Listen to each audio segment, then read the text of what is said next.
Bonjour à toutes et tous, bienvenue pour ce nouveau tutoriel de chimie, le dernier de la collection en cinétique chimique qui permet de répondre à la question qui est écrite au tableau.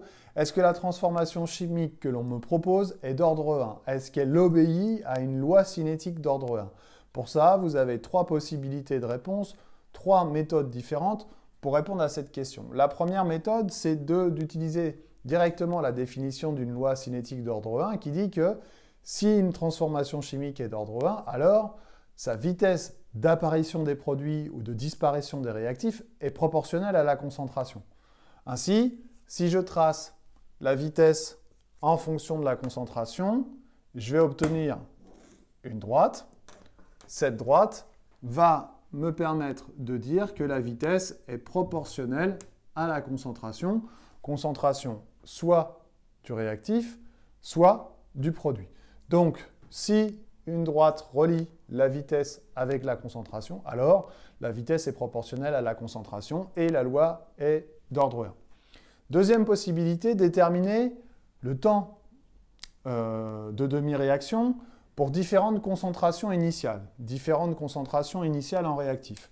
J'ai fait ici deux exemples, une courbe noire et une courbe orange.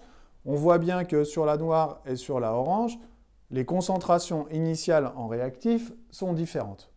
Si je décide de tracer le T1,5 pour les deux courbes et que je trouve le même T1,5, je vous renvoie au tutoriel sur les T1,5 pour savoir comment on fait. Si je décide de trouver le temps de mes réactions pour chaque courbe et que je trouve que le T1,5 est le même, ça veut dire que le T1,5 est indépendant de la concentration initiale.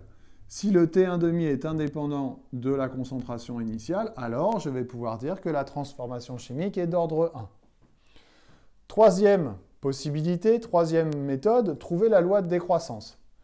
Si cette loi de décroissance obéit à un modèle exponentiel décroissant, comme ceci, alors je vais pouvoir dire que la transformation chimique obéit à une loi cinétique d'ordre 1.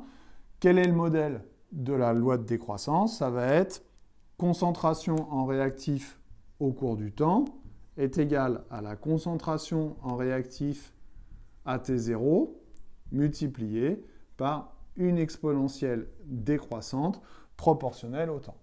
Voilà trois méthodes permettant de prouver qu'une transformation chimique est d'ordre 1. Je répète, tracer la vitesse en fonction de la concentration et montrer que c'est proportionnel. Déterminer le temps de demi-réaction pour deux ou plusieurs concentrations initiales différentes et montrer que ce temps de demi-réaction est indépendant de la concentration initiale. C'est le même quelle que soit la concentration initiale. Troisième méthode, tracer la loi de décroissance de la transformation chimique, loi de décroissance des réactifs, de la concentration des réactifs en fonction du temps, et montrer que cette loi de décroissance obéit à une exponentielle.